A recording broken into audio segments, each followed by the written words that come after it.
Bonjour, mes chers élèves. Alors, dans cette partie, on va travailler la nucléaire, la partie nucléaire. Donc, je cite que la partie nucléaire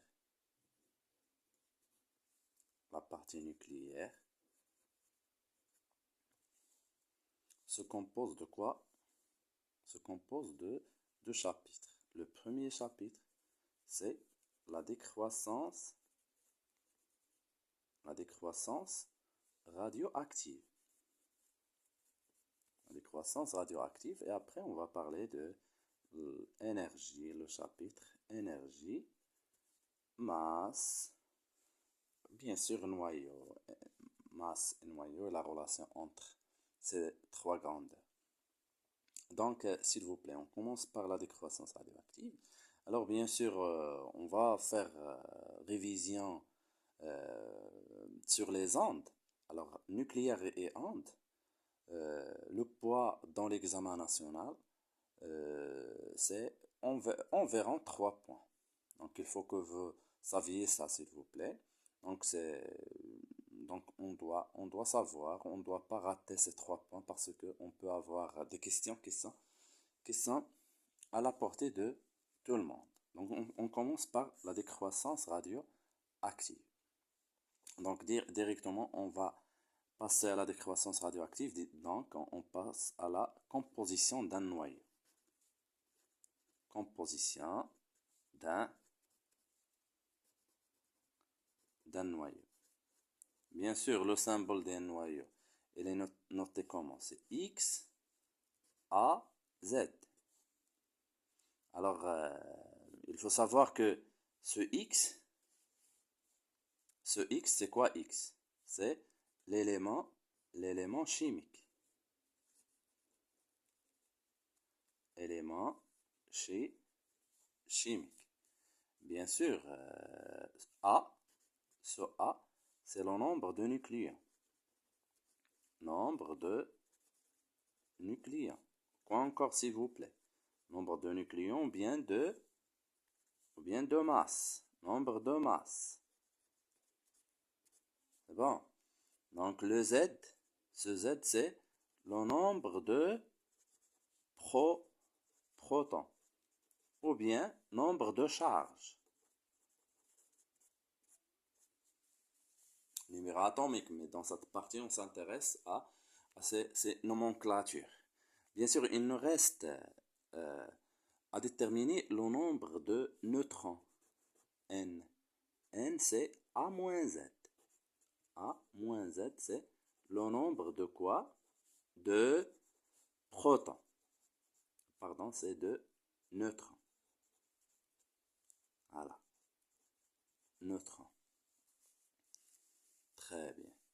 Donc, par exemple, si on veut donner la composition de quoi? De composition de, par exemple, uranium 234,92. Il faut citer quoi? Le nombre de protons. Le nombre de protons qui est égal à ça, 92, et le nombre de neutrons. Le nombre de neutrons, c'est quoi, s'il vous plaît? Le nombre de neutrons, c'est 234 moins 82. Je fais les calculs. Normalement, 2 moins 4, 4 moins 2, c'est 2. Alors, 13 moins 9, c'est 4. 142. Très bien. Autre exemple. Parce que c'est nécessaire. Vous pouvez trouver ça dans l'examen. Donner la composition de, par exemple, de Cl 35, 17. Toujours, nombre de protons. Nombre de protons, c'est quoi? C'est 10, 17. Nombre de neutrons. Voilà, c'est 35 moins 17. 37 moins 17 égale à quoi, s'il vous plaît? C'est 18. Voilà. Alors, on passe maintenant à autre chose, ou bien autre définition. C'est ce qu'on appelle isotope.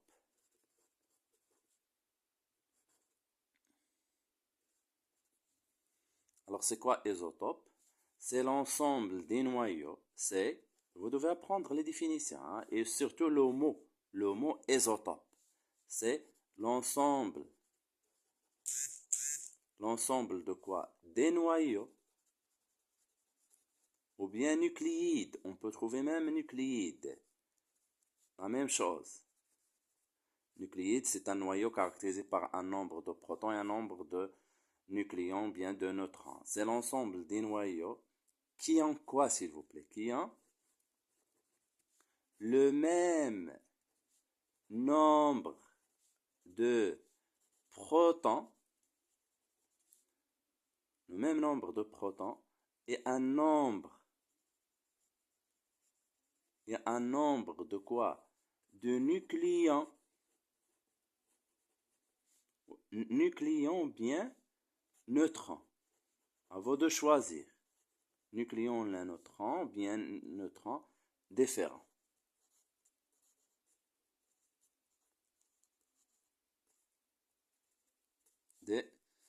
Différents. Alors des exemples, par exemple, j'insiste sur le fait que vous apprenez isotope, le mot isotope. Par exemple, C6, 12, C6, 13, C6, 14. Alors, la question, on peut vous donner par exemple C2 et on va vous demander comme question qu'est-ce qu'il représente pour le carbone. Il faut apprendre le mot isotope. Donc, ce sont isotopes de carbone. Il y en a plein, par exemple l'uranium, par exemple rubidium, Rb, par exemple rubidium, Rb, 37, 89. Rb par exemple, 37, 85, il y en a plein. Ce sont des isotopes de Rb. Donc, on passe maintenant à autre chose, c'est la stabilité d'un noyau. Alors, j'insiste, s'il vous plaît.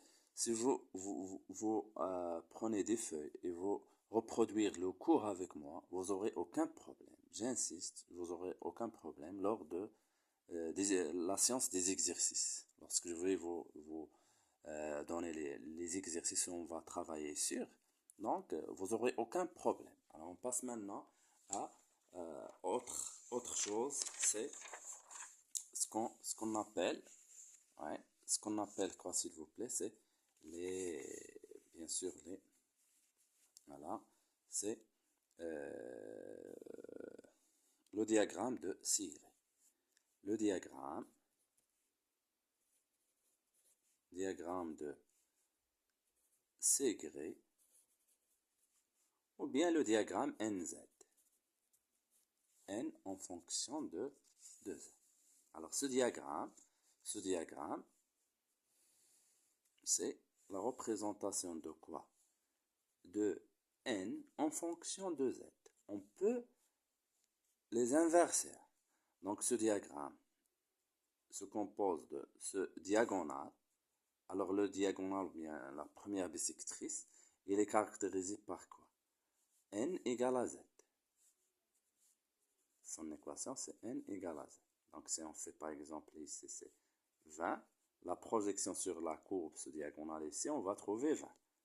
Donc, bien sûr, la courbe, elle représente une vallée de stabilité. Ça, c'est la zone ou bien la vallée de stabilité. On a presque autant de protons que de neutrons. Alors, il y a une zone qui se trouve juste au-dessus de cette zone. Donc, puisque cette zone s'approche à N, ces noyaux, ils ont un excès de neutrons. On dit qu'ils ne sont pas stables parce que les noyaux qui se trouvent à la zone qui est assurée ici en noir, c'est la vallée ou bien la zone de stabilité. Donc, ce sont les noyaux qui sont stables. Alors, les autres ne le sont pas. Donc ici, ils ont un excès de neutrons. Donc ils ont un excès de neutrons par rapport à quoi? Par rapport à ces noyaux. Par rapport à ces noyaux, ils ont un excès de neutrons par rapport à ces noyaux. Donc on dit qu'ils ne sont pas stables. Les noyaux qui ne sont pas stables, on dit qu'ils sont radioactifs. Alors ils sont radioactifs de type ici, de type bêta, bêta-. Les noyaux qui se trouvent, ou bien nucléides qui se trouvent au-dessus de cette zone, ici, ils ont un excès de quoi? De protons. Ils sont radioactifs, ils ne sont pas stables, radioactifs de type bêta, bêta+. Alors, il y a des noyaux qui sont lourds, qui se trouvent là, des noyaux lourds, noyaux, voilà, cette zone, ce sont les noyaux qui sont lourds. Donc, ils ont quoi? Un excès de neutrons et un excès de protons. Donc, ils sont radioactifs de type A, alpha. Donc, vous voyez le diagramme de CY permet de faire quoi? D'étudier la stabilité des noyaux. Donc, on a à apprendre quoi, s'il vous plaît? On a à apprendre c'est quoi un noyau ou bien nucléide radioactif. Radioactif. Je ne vais pas écrire les définitions. Donc, c'est quoi un noyau radioactif? C'est un noyau, je reprends, c'est un noyau instable qui se désintègre ou là se transforme, se désintègre ou là se transforme. Il vaut mieux qu'on écrive dans ce chapitre désintègre. Écrivez s'il vous plaît la définition. Je reprends, c'est un noyau instable qui se désintègre à un noyau plus stable avec émission d'une particule ou bien un rayonnement. Avec émission d'une émission, il va émettre, il va lancer, il va produire quoi? Une particule. Les particules sont bêta-, bêta+, ou bien alpha, ou bien un rayonnement. Le rayonnement, on va voir que c'est une énergie, euh, c'est un rayonnement électromagnétique. Donc, bien sûr, les noyaux radioactifs donnent naissance à la radioactivité. La radioactivité. Il faut écrire les définitions. Radioactivité. C'est quoi la radioactivité? Donc cette radioactivité, c'est quoi? C'est une réaction ou bien transformation nucléaire. C'est une transformation nucléaire. Alors cette transformation, il est comment?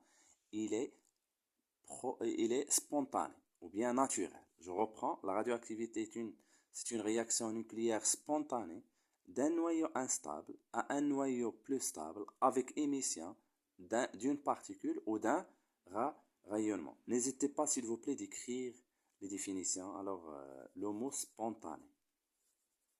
Le contraire de spontané, c'est une réaction nucléaire spontanée. Le contraire, c'est provoqué. On va voir provoqué dans le deuxième chapitre. Bien sûr, voilà un noyau radioactif. La radioactivité, donc, c'est une réaction nucléaire spontanée dans laquelle, au cours de laquelle un noyau instable, X à Z, se transforme, la donne un noyau plus stable, Y A1 Z1, avec émission d'une particule P A2 Z2. Voilà la définition. Alors, pourquoi j'ai bien écrit l'équation de la désintégration? Pour qu'on puisse travailler les lois de Soddy, ou bien loi de quoi, s'il vous plaît? Loi de conservation. Loi de conservation. Loi de conservation. Donc, c'est-à-dire, on a deux lois. La première, c'est la conservation. Il vaut mieux écrire ça. C'est la conservation de quoi? D'un nombre de, on appelait ça les nucléons. Nombre de nucléons. Le nombre de nucléons, il va vous donner quoi? A égale à A1 plus A2. La deuxième loi, c'est quoi? La deuxième loi, c'est la conservation. La conservation de quoi, s'il vous plaît? De nombre de protons. C'est bon? Conservation de nombre de protons, c'est-à-dire Z égale à Z1 plus Z2. Et voilà, Z égale à Z1 plus Z2. Alors, on passe à la radioactivité alpha. La radioactivité alpha, ce qu'on doit savoir sur alpha, la première des choses, c'est le noyau de hélium He42. Je dois prendre ce noyau. Alpha, c'est l'hélium He42. Donc, si on veut définir la radioactivité alpha, on va dire quoi? La radioactivité, c'est une réaction nucléaire spontanée au cours de laquelle un noyau instable, XAZ, un noyau instable XAZ, se désintègre à un noyau plus stable Y avec émission d'un noyau de hélium. D'un noyau de hélium He4, pardon, voilà. Donc, en utilisant les lois de Soddy, qu'est-ce qu'on va écrire et qu'est-ce qu'on va écrire ici? Alors, on va écrire un nombre. Si on va ajouter 4, un nombre, plus 4, il va nous donner A. Donc ici, on va écrire, c'est A moins 4. 1 moins 4 plus 4, il va vous donner A. Ici, Z égale à quoi? On va écrire quelque chose, plus 2, il va nous donner Z. Donc ici, c'est Z moins 2. Z moins 2 plus 2, il va vous donner Z. Exemple, uranium par exemple, qui donne thorium. TH. Donc 234, 92. Puisque le type c'est alpha, je reprends la définition. Il faut apprendre la définition. C'est une quoi? C'est une réaction nucléaire spontanée au cours de laquelle un noyau instable se désintègre à un noyau plus stable Y plus avec émission d'un noyau de hélium HO42. Donc, puisque alpha, la première des choses que vous allez écrire ici, c'est plus alpha qui est le noyau de hélium 4,2. Donc, normalement, on va écrire ici, c'est quoi? X, Y. Il faut trouver X et Y. En utilisant quoi? Les deux lois. Alors, voyons voir, s'il vous plaît, les deux lois. Donc, ici, la loi de conservation de quoi? La loi de conservation du nombre de nucléons. Il faut que j'écrive cette phrase et il va être traduit par 200. Voilà, comme ça. Il va être traduit, s'il vous plaît, par quoi? 234 égale à x plus 4. Voilà. 234 égale à x plus 4.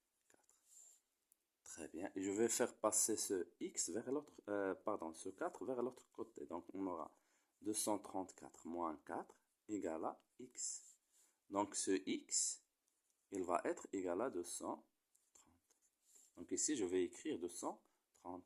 Même chose, on va écrire la conservation du nombre de protons, c'est-à-dire 92 égale à quoi? Y plus 2. Donc, ce Y, on va la faire passer pour l'autre côté. On aura 92 moins 2 égale à Y. Donc, ce Y égale à 90. Donc, l'équation, je réécris l'équation en remplaçant X par 230 et Y par 90. Donc, c'est déjà très bien. J'espère que tout le monde a suivi comment faire pour écrire l'équation. Alors, on passe à la radioactivité. Alors, quelle radioactivité? La radioactivité, ouais, la radioactivité bêta moins. Alors, ce qu'on doit apprendre sur bêta moins, c'est bien sûr, c'est un électron, E0-. C'est un électron. Voilà. Déjà, très bien.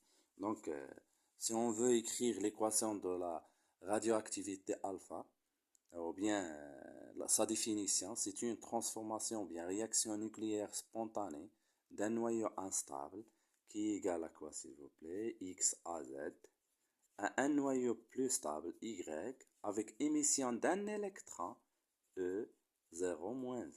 Ici, qu'est-ce qu'on va écrire? Qu'est-ce qu'on va écrire ici? Je pense que c'est facile cette fois-ci, puisque ici on a un 0, donc A va rester A. A plus 0, c'est A. Ici, qu'est-ce qu'on va écrire? Quelque chose moins 1 égale à Z. Donc, c'est Z plus 1. Z plus 1 plus moins 1, il va vous donner Z. Alors, je vais vous citer un exemple. Alors, l'exemple, s'il vous plaît,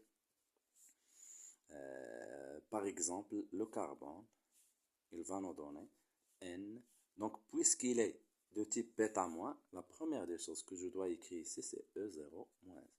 Ça dépend des données ici. Par exemple, ici, je vais donner ici, c'est 14, ici 7. Donc, qu'est-ce qu'on va écrire ici? Qu'est-ce qu'on va écrire ici? Donc, 14 plus 0, c'est 14. Et 7 moins 1, c'est 6. Alors, les noyaux, ce noyau, il est appelé, c'est le noyau père. Ici, c'est le noyau fils. Il se peut que la question, écrire l'équation de la désintégration, donner la composition du noyau fils. Voilà le noyau fils et voilà le noyau père. Alors, le mécanisme de bêta-, le mécanisme de bêta-, il faut l'apprendre, ou bien expliquer bêta-, mécanisme de bêta-, ou bien expliquer bêta-. Alors, on a dit que les noyaux radioactifs de type bêta-, ils ont un excès de quoi? De neutrons. Donc, c'est un neutron. C'est un neutron. Le symbole d'un neutron, c'est N10, qui donne quoi? Un proton, P11, en émettant un électron. Je reprends. Le mécanisme de bêta-, ou bien l'explication de bêta-, c'est la transformation d'un neutron à un proton avec émission d'un électron. Alors, pour ne pas trop écrire ici, je vais vous citer la, la radioactivité, ou bien la radioactivité bêta plus. Alors, bêta plus, c'est un positron, E01. C'est un positron. Positron. Donc, c'est-à-dire quoi? C'est un électron qui est chargé positivement. Donc, c'est une réaction nucléaire d'un noyau instable X à Z à un noyau plus stable Y avec émission d'un positron E01. Donc, ici, toujours A. Est-ce que c'est clair? Ici, on va écrire c'est Z moins 1. Z moins 1 plus 1, il va vous donner Z. Alors, bien sûr, il y a plusieurs exemples. Je vais vous écrire un exemple en utilisant X et Y. Par exemple, X, parce que je ne me rappelle pas, pour ne pas trop laisser la vidéo en cours. Donc ici, par exemple, on va citer c'est 18 et c'est par exemple 10. C'est qu'est-ce qu'on va écrire? Puisqu'il est bêta-, on va écrire E0A. Donc ici, c'est déjà 18. Ici, qu'est-ce qu'on va écrire? Quelque chose plus 1 égale à 10, c'est bien sûr, c'est 9. Et voilà l'équation de la radioactivité bêta-. Le mécanisme de bêta-, c'est quoi le mécanisme de bêta-? On a dit que les noyaux radioactifs de type, de type bêta+, ils ont un excès de quoi? Un excès de protons. Donc, c'est la transformation, mécanisme de bêta+, c'est la transformation d'un proton à un neutron avec émission de quoi? D'un positron. Et voilà les lois de Saudet. 1, c'est 1 plus 0. 1, c'est 0 plus 1. Et les lois sont vérifiées. Alors, la radioactivité bêta+, déjà faite, on va voir maintenant la radioactivité, ou bien ce qu'on a déjà dit que la radioactivité gamma. Gamma, il s'écrit comme ça, c'est gamma. C'est bon. Alors, la radioactivité gamma les noyaux, voilà la présentation, bien l'introduction de la radioactivité gamma.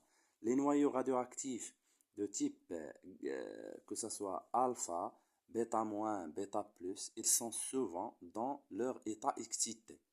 Donc, leur état excité, alors qu'est-ce qu'on va en faire?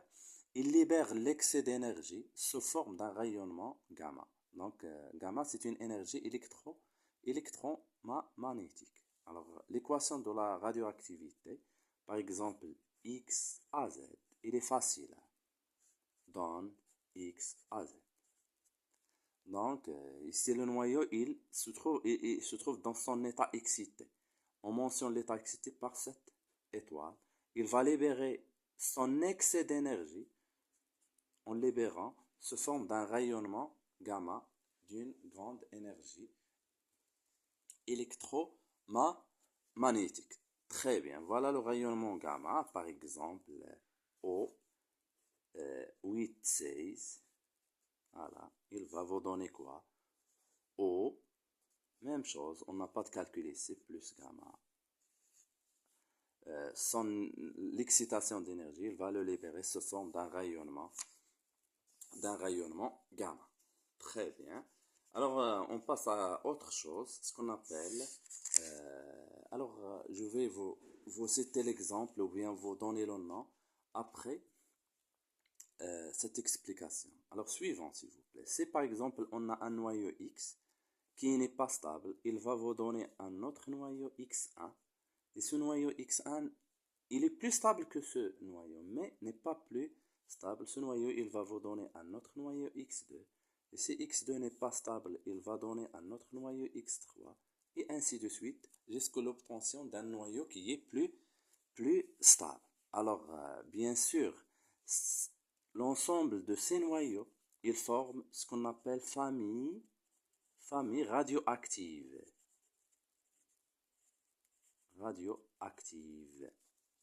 C'est la famille radioactive de quoi? De noyaux Perky X. Donc, si on veut, écrivez s'il vous plaît la définition, essayez de la prendre. La famille radioactive, c'est l'ensemble des noyaux via des nucléides issus du même noyau père. Et on va voir des exemples lors de la série d'exercices. Alors, voilà normalement une petite présentation de la décroissance radioactive. Dans la suite, on va voir la loi de décroissance radioactive. On va travailler, on va voir un peu de maths.